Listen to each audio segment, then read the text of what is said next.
अनंत जीवन की बातें किसके पास। नमस्कार, एक बार फिर से एंजल लाइव शो में आप सभी का हम हार्दिक स्वागत करते हैं। अनंत जीवन की बातें किसके पास, आप गौर करिए, विचार करिए, सचमुच में अनंत जीवन की बातें किसके पास हो सकता है। जैसे कि कोई बिलासपुर से आए तो वहां की समाचार को बता सकता है, वहां की बातों को बता सकता है, या जो स्वर्ग से आए वही स्वर्गीय बातों को बता सकता है। और जिसने अनंत जीवन को प्राप्त किया है वो अनंत जीवन की बातों को बता सकता है। और शास्त्र के वचन अनुसार हमारे प्रभु यीशु मसीह के पास में अनंत जीवन की बातें हैं, और जो कोई उस बातों को सुनेगा और मानेगा तो सचमुच में पवित्र शास्त्र के वचन के अनुसार उन्हें अनंत जीवन प्राप्त हो सकते हैं। आइए जानते हैं इस विषय में पवित्र शास्त्र का वचन हमें क्या कुछ बताती है।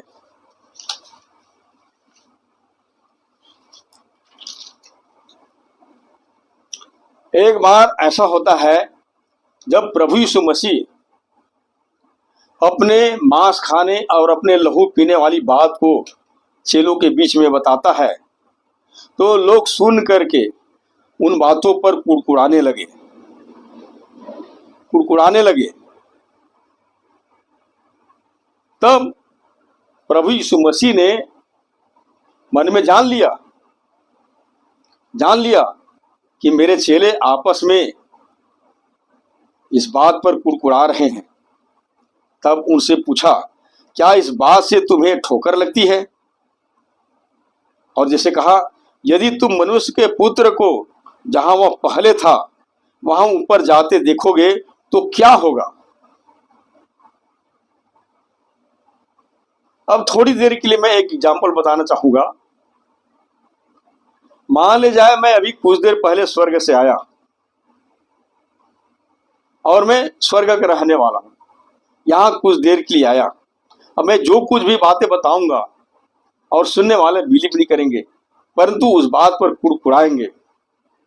और सचमुच में मैं सबके देखते देखते ही स्वर्ग उठा लिया जाऊंगा तो मुझे स्वर्ग जाते दिखेंगे तो क्या होगा। प्रभु यीशु मसीह की कहने की तरीका इस भाव से यही साबित होता है कि यीशु मसीह स्वर्ग से आया था और जो उन पर विश्वास करने वाले थे उनको हुबहू वैसे ही चेतावनी दे रहा था जिससे कि लोग मान करके सचमुच में वो भी क्या करें, वो अनंत जीवन को प्राप्त कर सके। प्रभु यीशु ने कहा, यदि तुम मुझे ऊपर जाते देखोगे तब क्या होगा। मेरे प्रिय भाई बहनों, आज यीशु मसीह के बारे में लोगों को बताया जा रहा है। यीशु मसीह क्यों आया, किस लिए आया, उसने आकर के क्या क्या किया, सारी बातें बताया जा रहा है। लेकिन लोग सुन करके या फिर उस पर कुड़कुड़ाते हैं या तो फिर उस विषय में गंभीरता से ध्यान नहीं देते हैं। लेकिन सचमुच में जिस तरह से प्रभु यीशु मसीह एक बार आया था इस पृथ्वी पर, तो वो उद्धार देने के लिए आया था और लोगों ने देखा उसको ऊपर जाते। लेकिन पवित्र शास्त्र का वचन हमें बताती है वो फिर से दोबारा आएगा, उसका एक बार फिर से आगमन होगा। तो ये जो मौका मिला है हमारे को कि हम उसके सुसमाचार की आज्ञाओं को माने, सुसमाचार की बातों को सुने और सुन करके उस पर विश्वास करें और अपने उन तमाम गुनाहों से, अपराधों से मन फिराए और प्रभु यीशु मसीह का अंगीकार करके सुसमाचार की आज्ञा के अनुसार माने, तो सचमुच में जब वो दोबारा आएगा तो हम उसके साथ जाएंगे। लेकिन ऐसा नहीं करते हैं तो यीशु मसीह आएगा परंतु जितने लोग उसके आज्ञाओं को मानेंगे वही लोग उसके साथ जाएंगे। और जिसने अपने जीवन के रहते इतने समय तक भी प्रभु यीशु मसीह की सुसमाचार की आज्ञाओं से वंचित हो गया या उसकी आज्ञाओं को मानने से वंचित हो गया या कोई उसकी आज्ञाओं को मानने से मना कर दिया और वो आज्ञाओं से वंचित हो गया और फिर से दोबारा आएगा यीशु मसीह, ये तो निश्चित है वो आएगा, क्योंकि उसने कहा है देख मैं शीघ्र ही आने वाला हूं और हर एक के कामों के अनुसार बदला देने के लिए प्रतिफल मेरे पास है। वो आएगा और शास्त्र का वचन हमें बताती है वो आएगा, उसका शीघ्र ही आगमन होने वाला है। और अब जब वो आएगा और जितने मसीह में विश्वासी है उनको उठा करके ले जाएगा और बाकी जितने लोग अपने जीवन में कभी न तो सुसमाचार की बातों पर गौर किया न विश्वास किया, ऐसे लोग देखेंगे तो क्या होगा। और शास्त्र का वचन हमें बताती है कि हर एक आंखें उसको देखेगी, यहां तक कि जिसने उसको बेधा है वो भी उसको देखेगा। यीशु मसीह का आगमन होगा तो हर एक आंख उसको देखेगा। पवित्र शास्त्र का वचन हमें बताती है उसके आने में इसलिए देर हो रहा है कि हम सबको मन फिराव का अवसर मिले। हर एक जगह सुसमाचार फैलाया जाएगा, दुनिया के कोने कोने में सुसमाचार फैलाया जाएगा, यहां तक के अधोलोक में भी सुसमाचार बताया गया था ताकि किसी को ये कहने का अवसर मत मिले कि मैंने कभी तेरे सुसमाचार को नहीं सुना है। अगर सुने होते तो कब के मन फिरा लिए होते। मेरे प्रिय भाई बहनों, उसके लिए दुर्भाग्य होगा जिसने अपने जीवन के रहते ही कभी सुसमाचार की बातों पर विश्वास नहीं किया, अनंत जीवन की बातों पर कभी विश्वास नहीं किया। ऐसे लोगों के लिए दुर्भाग्य होगा। पवित्र शास्त्र का वचन हमें बताती है ऐसे लोगों को अनंत दंड का सामना करना पड़ेगा। और जैसे कि पवित्र शास्त्र का वचन हमें बताती है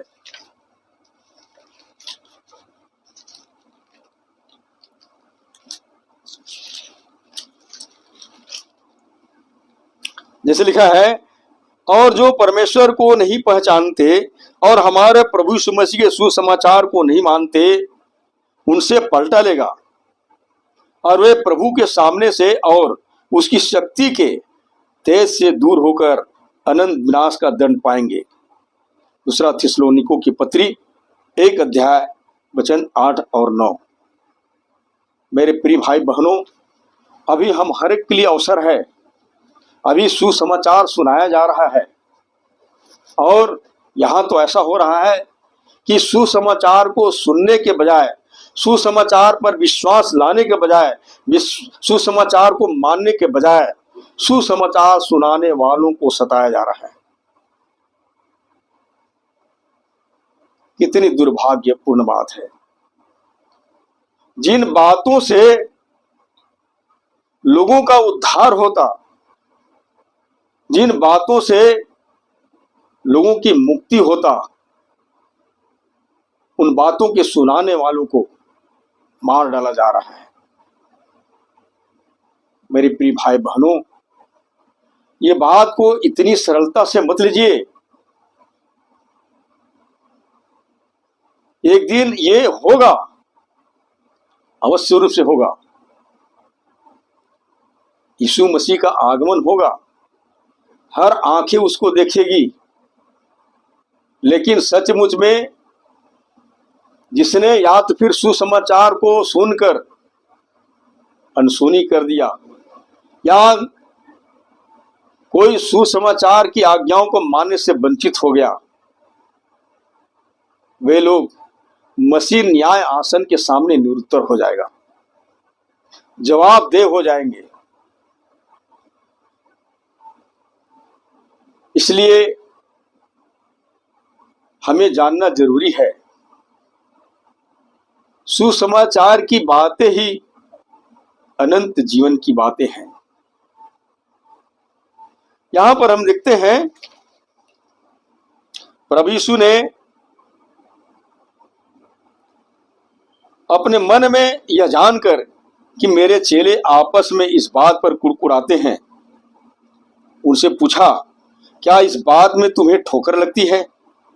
यदि तुम मनुष्य के पुत्र को जहां वह पहले था वहां ऊपर जाते देखोगे तो क्या होगा?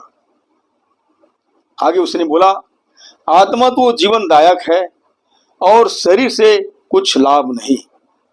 जो बातें मैंने तुमसे कही है वे आत्मा है और जीवन भी है, परंतु तुम में से कुछ ऐसे हैं जो विश्वास नहीं करते। क्योंकि यीशु पहले से ही जानता था कि जो विश्वास नहीं करते थे वे कौन है और कौन मुझे पकड़वाएगा।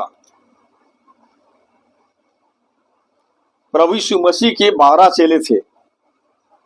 ये 12 चेलों के बीच में इस प्रकार की बातें कहते हुए वो कह रहा था, और यीशु मसीह को मालूम था कि कुछ देर के बाद उसके चेले में से कोई चेले उसको पकड़वाने पर थे।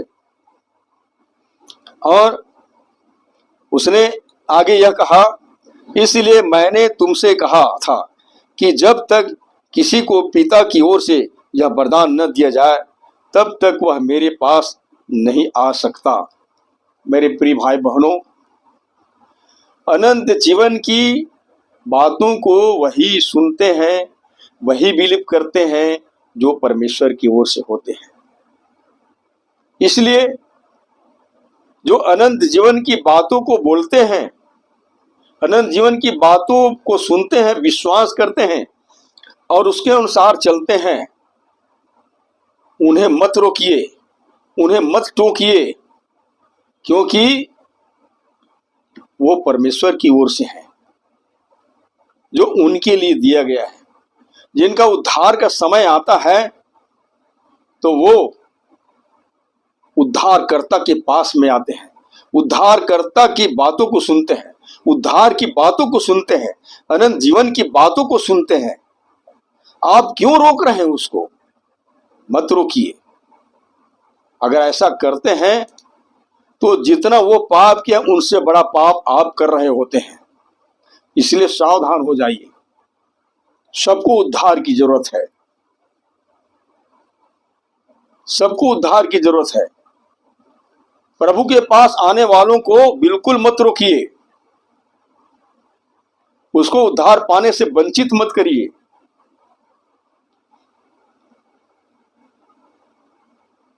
प्रभु यीशु ने कहा, इसलिए मैंने तुमसे कहा था कि जब तक किसी को पिता की ओर से यह वरदान न दिया जाए वह तब तक वह मेरे पास नहीं आ सकता। ऐसे लोग जो सुसमाचार की बातों को सुनते हैं, उस पर विश्वास करते हैं और उसके अनुसार चलने का प्रयास करते हैं, ये वरदान परमेश्वर पिता की ओर से मिला हुआ है। उन्हें हस्तक्षेप मत करिए, उनको मत रोकिए, उनको मना मत करिए, बल्कि आप भी उन चीजों को पाने के लिए प्रयास करिए। ये बात तब पता चलेगा जब सचमुच में हम सब मसीह न्याय आसन के सामने उपस्थित किए जाएंगे न्याय के लिए, और उस समय बताया जाएगा कि हम यहां रहकर क्या करते थे, हम कौन सा काम करते थे, क्या काम करते थे। मेरे प्रिय भाई बहनों, जब ये बातें बोल रहे थे प्रभु यीशु मसीह, तब लिखा है, इस पर उसके चेलों में से बहुत से उल्टे फिर गए और उसके बाद उसके साथ न चले। और इस शास्त्र के वचन के अनुसार आरंभ में प्रभु यीशु मसीह का 72 चेले थे। सब के सब वापस चले गए। आज बहुत से लोगों को यही डर रहता है, बहुत सी लोगों की यही धारणा रहता है कि हम मसीहत को मानेंगे तो हमें ईसाई हो गया कर करके लोग हमें ठुकराएंगे, हमें सताएंगे और हमारी हुक्का पानी बंद कर देंगे और हमारी आरक्षण छीन लेंगे। मेरे प्रिय भाई बहनों, प्रभु यीशु मसीह जीवंत परमेश्वर है, जीवंत परमेश्वर है। उसने कहा है, धन्य हो तुम जो मेरे कारण सताए जाते हो और तुम्हारे बारे में झूठ बोल बोल करके लोग निंदा अपमान करते हैं। आनंदित और मगन हो, क्योंकि तुम्हारे लिए स्वर्ग में बड़ा फल है। मेरे प्रिय भाई बहनों, इस बात से खौफ मत खाइए, इस बात से भयभीत मत होइए जो केवल शरीर को घात पहुंचाते हैं। प्रभु यीशु मसीह ने एक बार कहा था, तुम्हें किससे डरना चाहिए?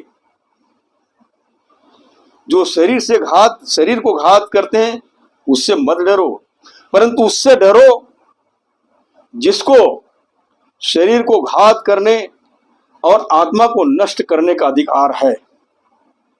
मेरे प्रिय भाई बहनों, किसी आदमी में ऐसा ताकत नहीं है कि किसी की आत्मा को नष्ट कर दे, परंतु प्रभु में वो ताकत है कि वो किसी की आत्मा को नष्ट करे या किसी को अधोलोक से, मृत्यु से भी बचा सके। मेरे प्रिय भाई बहनों, पवित्र शास्त्र में बहुत सारी बातें ऐसे हैं जो हमें चैलेंज के रूप में बताती है। आज हमें जानने की जरूरत है,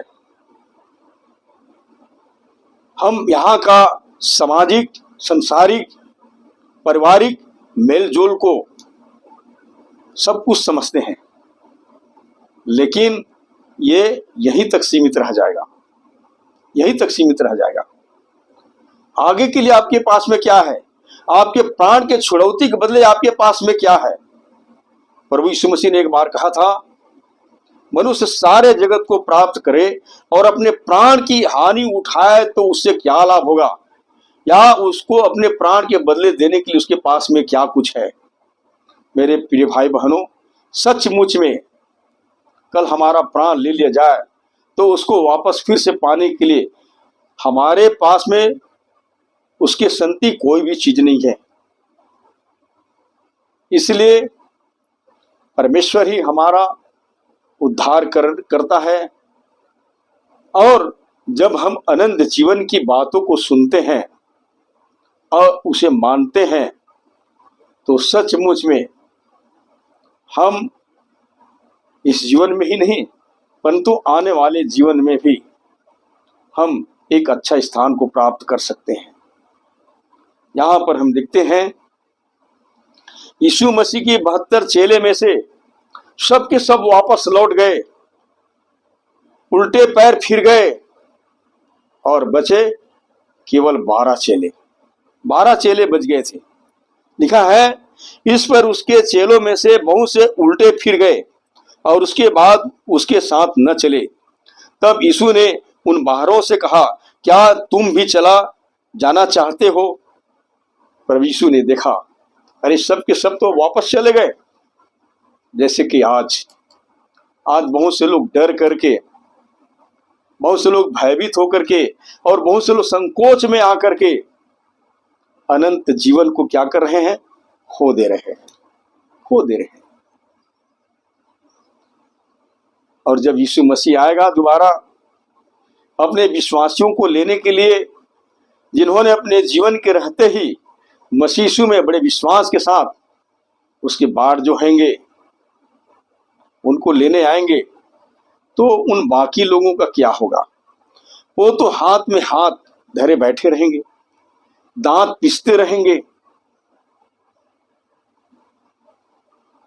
लेकिन सबके देखते देखते ही प्रभु यीशु मसीह अपने लोगों को उठा लेंगे। प्रभु यीशु मसीह स्वर्ग से आया था, पवित्र शास्त्र का वचन हमें बताती है कि मार्ग, सत्य और जीवन मैं हूं, बिना मेरे द्वारा कोई पिता के पास पहुंच ही नहीं सकता। प्रभु यीशु मसीह ने बड़े दावे के साथ में बोला। तो आज निर्णय करने की जरूरत है मेरे प्रिय भाई बहनों। हमें एक ऐसा मार्ग का चुनाव करने की जरूरत है जो सचमुच में हमें परमेश्वर तक पहुंचाता है, जीवन तक पहुंचाता है। और इस शास्त्र का वचन हमें बताती है परमेश्वर तक पहुंचने के लिए, जीवन तक पहुंचने के लिए केवल और केवल एक ही माध्यम है और एक ही मध्यस्थ है, और वो है प्रभु यीशु मसीह। जैसे कि लिखा है, स्वर्ग में और मनुष्यों के बीच में केवल एक ही बिचवई है, अर्थात मसीह यीशु। हमारी मुकदमा लड़ने वाला केवल एक ही बिचवई है, और वो है प्रभु यीशु मसीह।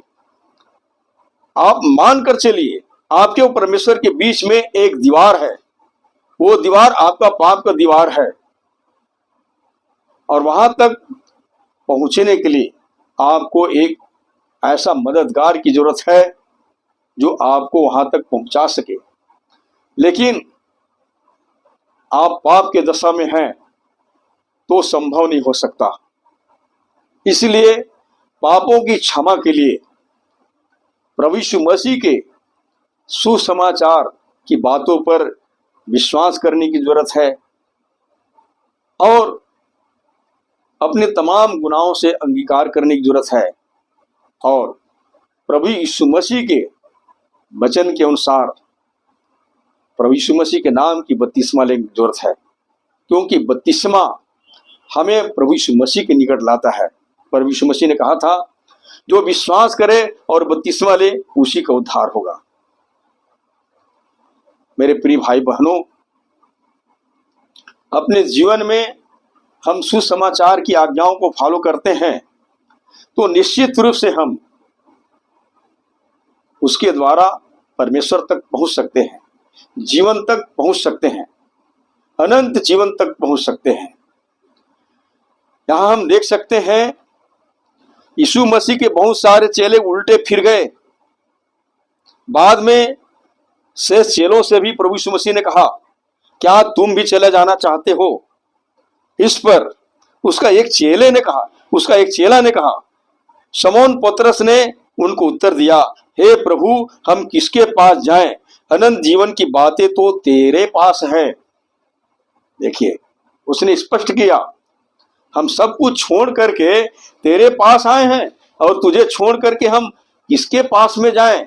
क्योंकि अनंत जीवन की बातें तो तेरे ही पास है। बिल्कुल सच है प्रियो, अनंत जीवन की बातें केवल प्रभु यीशु मसीह के पास में है, क्योंकि वो अनंत जीवन लेकर के आया। प्रभु यीशु मसीह ने बड़े दावे के साथ में कहा, मैं इसलिए आया कि तुम जीवन पाओ और बहुतायत का जीवन पाओ। और जैसे कि इस बात का प्रूफ करते हुए पवित्र शास्त्र हमें यह भी बताती है, और जैसे कि लिखा है,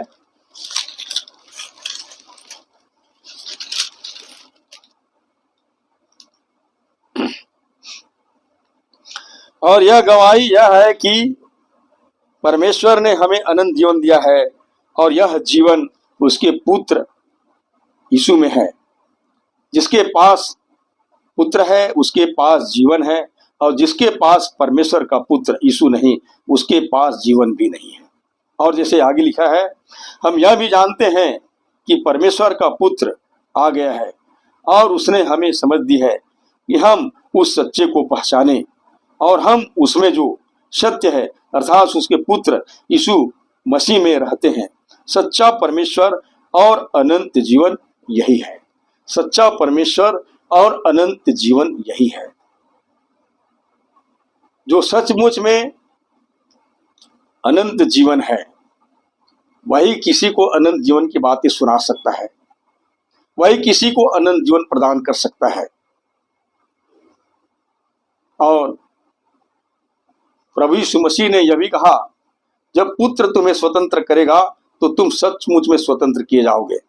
मेरे प्रिय भाई बहनों, आज जानने की जरूरत है प्रभु यीशु मसीह अनंत जीवन देने के लिए आया। वो जीवन जो कभी नाश नहीं होगा, वो जीवन सदा काल के लिए बना रहेगा, अविनाशी जीवन। तो अनंत जीवन की बातें केवल प्रभु यीशु मसीह के पास है। जब हम प्रभु यीशु मसीह के पास में आते हैं तो हमें उन तमाम तौर तरीकों के बारे में पता चलता है कि हम किस तरह से अनंत जीवन को प्राप्त कर सकते हैं। इसलिए आज हम हर एक के पास अवसर है, अपने जीवन के रहते ही हम एक निर्णय करें कि हम केवल अनंत जीवन की बातों को मानेंगे, क्योंकि अनंत जीवन ज्यादा जरूरी है। यहाँ का जीवन क्षणभंगुर है, कुछ ही दिन के लिए है, लेकिन इसके बाद जो जीवन मिलेगा वो हमेशा का जीवन मिलेगा। मेरे प्रिय भाई बहनों, पहले मृत्यु फिर जीवन। हर किसी को एक दिन मरना जरूरी है, क्योंकि पवित्र बाइबल हमें बताती है मनुष्यों के लिए एक बार मरना और मरने के बाद में न्याय का होना नियुक्त है। अभी न्याय बाकी है, अभी न्याय का होना बाकी है। और शास्त्र के वचन के अनुसार हम हर एक को एक दिन मसीह न्याय आसन के सामने खड़े होना होगा। जैसे कि लिखा है,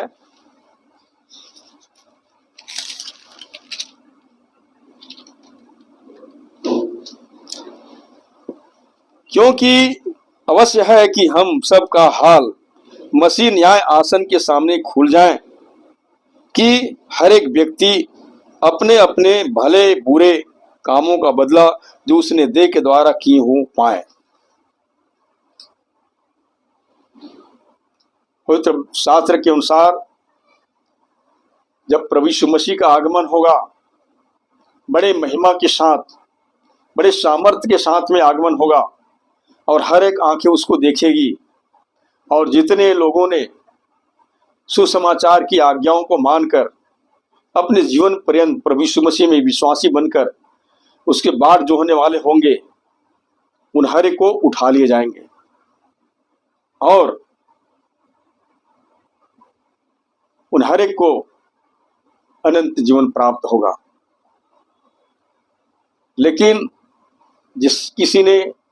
जिसने अपने जीवन के रहते हुए भी सुसमाचार की आज्ञाओं को मानने से वंचित हो गया, उनके साथ में क्या होगा?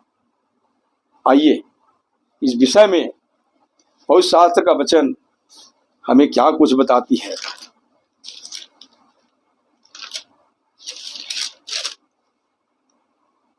लिखा है, और जो परमेश्वर को नहीं पहचानते और हमारे प्रभु यीशु के सुसमाचार को नहीं मानते, उनसे पलटा लेगा। वे प्रभु के सामने से और उसके शक्ति के तेज से दूर होकर अनंत विनाश का दंड पाएंगे। दूसरा थिस्सलुनीकियों की पत्री 1 अध्याय वचन 8 और 9। मेरे प्रिय भाई बहनों, पवित्र शास्त्र का वचन जो कुछ भी हमें बताती है, इसको मानने में ही हमारा भलाई है। अनंत जीवन की बातें केवल हमें पवित्र शास्त्र में प्राप्त होता है। अनंत जीवन की बातें हमें केवल प्रभु यीशु मसीह के वचन में प्राप्त होता है, और इसको मानने से ही हमें अनंत जीवन प्राप्त होता है। इसलिए हम कोशिश करें कि अपने जीवन के रहते ही प्रभु यीशु मसीह के सुसमाचार पर विश्वास लाएं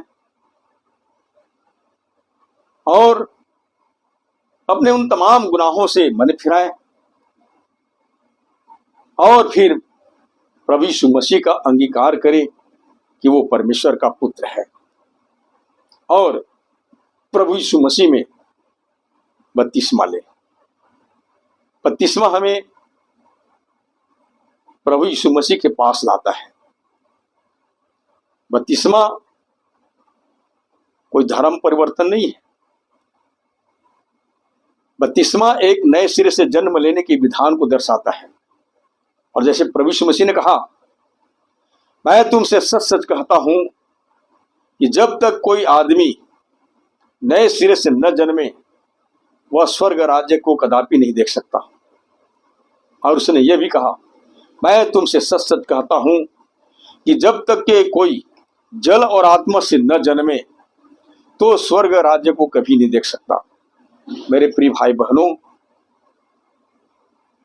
ये मार्मिक भेद की बातें केवल प्रभु यीशु मसीह के पास में। यहां जो बातें चल रहा था, किसके पास चल रहा था? यहूदी धर्म गुरु के पास, जिसका नाम निकोदेमुस था, जिसकी वर्णन को हम यूहन्ना रचित सुसमाचार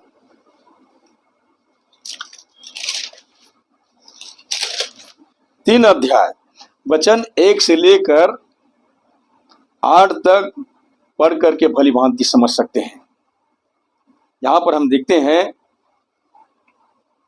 निकोदेमुस नामक एक व्यक्ति जो यहूदियों का सरदार था और इजरायलियों का धर्म गुरु था, वो एक बार आधी रात को प्रभु यीशु मसीह के पास में आता है और ये कहता है कि हे रब्बी, हम जानते हैं कि तू परमेश्वर की ओर से गुरु होकर आया है, क्योंकि कोई इन चिन्हों को जो तू दिखाता है, यदि परमेश्वर उसके साथ न हो तो नहीं दिखा सकता। इस पर प्रभु यीशु मसीह ने कहा, यीशु ने उसको उत्तर दिया, मैं तुमसे सच सच कहता हूं, यदि कोई नए सिरे से न जन्मे तो परमेश्वर का राज्य देख नहीं सकता। फिर इस पर निकोदेमुस ने कहा, मनुष्य जब बूढ़ा हो गया तो कैसे जन्म ले सकता है? क्या वह अपनी माता के गर्भ में दूसरी बार प्रवेश करके जन्म ले सकता है? इस पर प्रभु यीशु मसीह ने उत्तर देते हो क्या कहा, मैं तुमसे सच सच कहता हूं, जब तक कोई मनुष्य जल और आत्मा से न जन्मे तो वह परमेश्वर के राज्य में प्रवेश नहीं कर सकता। क्योंकि जो शरीर से जन्मा है वह शरीर है और जो आत्मा से जन्मा है वह आत्मा है। तो मेरे प्रिय भाई बहनों, ये बात इजरायली धर्म गुरु के विचार से परे थे। ऐसे मार्मिक भेद की बातें केवल और केवल प्रभु यीशु मसीह के पास में था। ये अनंत जीवन की बातें केवल प्रभु यीशु मसीह के पास में है। इस वचन में हमने जो कुछ भी देखा, जैसे कि आज कई लोगों को धारणा होता है, मसीह को ग्रहण करने वालों को कहते हैं कि इसने धर्मांतरण किए और धर्मांतरण के झूठा आरोप में उस पर केस दायर कर देते हैं, विवाद करते हैं, बहुत सारी बातों में उसको फंसाते हैं।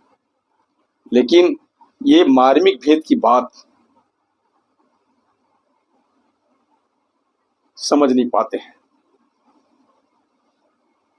प्रभु यीशु मसीह ने कहा, पहले उसने कहा कि मैं तुमसे सच सच कहता हूं, यदि कोई नए सिरे से न जन्मे तो परमेश्वर का राज्य देख नहीं सकता। परमेश्वर का राज्य को देखने के लिए, यानी कि स्वर्ग राज्य को देखने के लिए उन्हें नए सिरे से जन्म लेने की जरूरत है।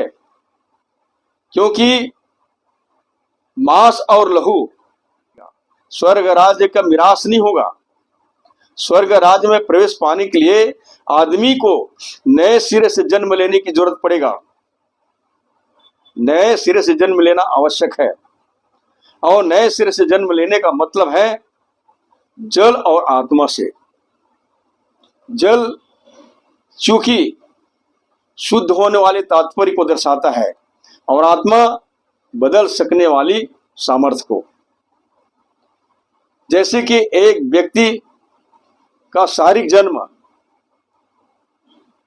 एक व्यक्ति को उसकी शारीरिक जन्म उस परिवार के सदस्य बनाता है, उसी तरह से आत्मिक जन्म भी उस व्यक्ति को परमेश्वर के घराने का सदस्य बना देता है। तो मेरे प्रिय भाई बहनों, आत्मिक रूप से एक व्यक्ति का जन्म होना जरूरी है। अब ये विधान का ये मतलब नहीं है कि कोई बपतिस्मा ले लिए तो वो उस पर धर्मांतरण का आरोप लगाया जाए, नहीं।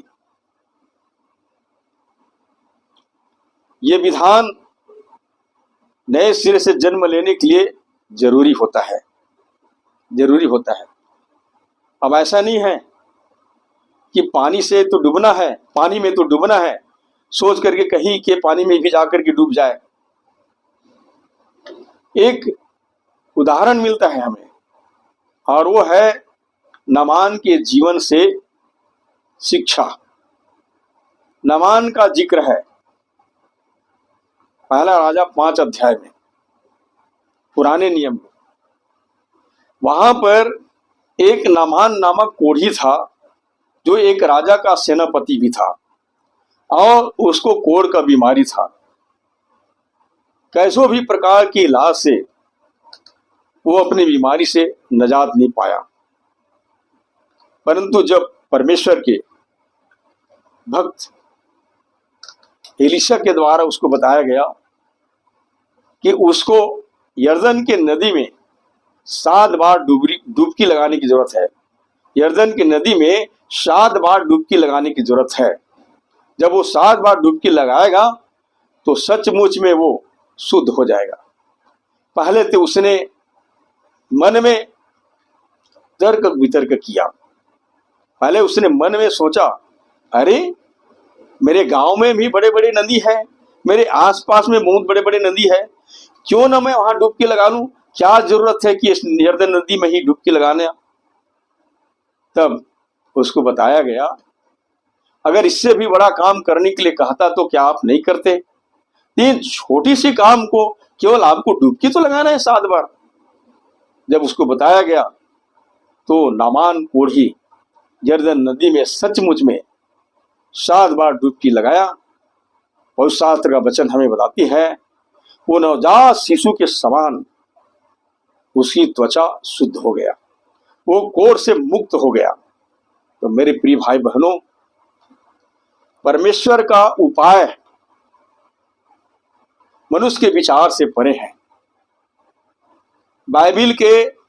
बाइबिल में कई ऐसे उदाहरण को हम देखते हैं जो आज के दौर में मनुष्य के लिए वो उदाहरण या फिर बहुत कठिन लगेगा, या फिर वो उदाहरण उसके लिए कुछ और लगेगा। एक बार तो ऐसा होता है जब इजरायली जनता पानी के मारे व्याकुल हो रहे थे और मूसा को सताने लगे। मूसा चूंकि उस समय इजरायलियों का नेतृत्व कर रहा था और मूसा को सताने लगे और परमेश्वर मूसा के विरुद्ध बातें करने लगे। तब परमेश्वर ने जहरीला सांप भेज करके बहुत से लोगों को डसवा दिया। बहुत से लोग वो जहरीले सांप के डसने से मर गए और बहुत से लोग मर भी रहे थे। तब इजराइलियों ने मूसा से कहा कि तू अपने परमेश्वर से हमारे लिए प्रार्थना कर कि इन सांपों को हमसे दूर कर दे। मूसा ने प्रार्थना किया। परमेश्वर ने कहा कि देख, एक निर्जीव सांप की प्रतिमा बनाकर ऊपर में टांग दे और जो कोई इस सांप की प्रतिमा को देखेगा वो बच जाएगा। अब सोचिए वो उदाहरण आज के लोगों के लिए क्या समझ में आएगा। आज के लोग तो विश्वास ही नहीं करेंगे ऐसा उपाय अगर कहीं निर्धारित कर दिया तो। लेकिन बहुत से लोग हैं जिसमें सच्चाई नहीं रहता है, उन बातों पर ज्यादा बिलीव करते हैं। और सचमुच में जब वो निर्जीव सांप की प्रतिमा को देखे, पीतल के सांप को, तो बहुत से लोग बच भी गए, बहुत से लोग बच भी गए। उसी बात का याद दिलाते हुए नए नियम में प्रभु यीशु मसीह ने ये कहा था,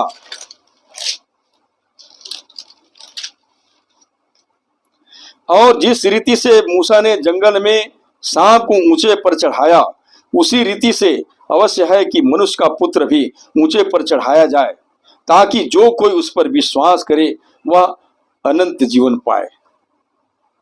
मेरे प्रिय भाई बहनों, जिस तरह से परमेश्वर ने उस समय इजराइलियों के लिए उपाय किया कि जो कोई उस पीतल की सांप को देखेगा वो बच जाएगा, और सचमुच में जिस किसी ने उस पीतल की सांप को देखे और बच गए। आज प्रभु यीशु मसीह को क्रूस पर लटकाया गया था। उस यीशु मसीह को देखने के द्वारा आज लोग बचाया जा सकता है। कहने के तात्पर्य है, उसकी सुसमाचार की आज्ञाओं को मानने वाले लोग मृत्यु से बच सकते हैं और अनंत जीवन को प्राप्त कर सकते हैं। ये बाइबल दावा करती है, मैं नहीं कह रहा हूं। आज अवसर है, लोग प्रभु यीशु मसीह के सुसमाचार की आज्ञाओं को मानकर भली भांति वो उद्धार को प्राप्त कर सकते हैं, अनंत जीवन को प्राप्त कर सकते हैं। सुसमाचार में वो ताकत है कि वो बड़े से बड़े पापी का उद्धार कर सकता है। मेरे प्रिय भाई बहनों, पौलुस प्रेरित ने एक बार कहा था, क्रूस की कथा नाश होने वालों के लिए मूर्खता है, परंतु हम उद्धार पाने वालों के लिए परमेश्वर की सामर्थ है। ये परमेश्वर का उपाय है जो हमें प्रभु यीशु मसीह के सुसमाचार की आज्ञाओं को मानकर पहले हम प्रभु यीशु मसीह के निकट आते हैं, और जब प्रभु यीशु मसीह के निकट आते हैं तो परमेश्वर से हमारा मेल कराता है। जैसे लिखा है,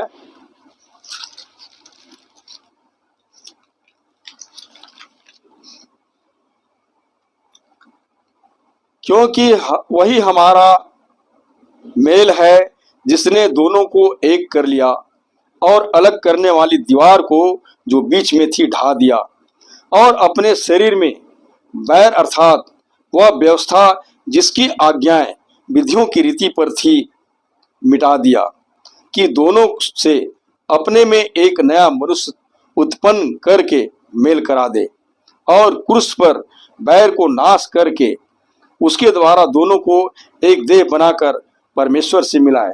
उसने आकर तुम्हें जो दूर थे और उन्हें जो निकट थे, दोनों को मेल मिलाप का सुसमाचार सुनाया। मेरे प्रिय भाई बहनों, पवित्र बाइबल हमें बताती है, जो हमारे विरोध में था, हमारे नाम पर था, उसी को उसने क्या किया, हमेशा हमेशा के लिए क्रूस के कीलों पे जड़ दिया और हमें अनंत जीवन दे गया। तो अनंत जीवन की बातें केवल प्रभु यीशु मसीह के पास में है। जब हम प्रभु यीशु मसीह के सुनते हैं तो वही अनंत जीवन की बातें हमें अनंत जीवन प्रदान करता है। बस यही उम्मीद के साथ परमेश्वर आप सबको आशीष दे। बहुत बहुत धन्यवाद।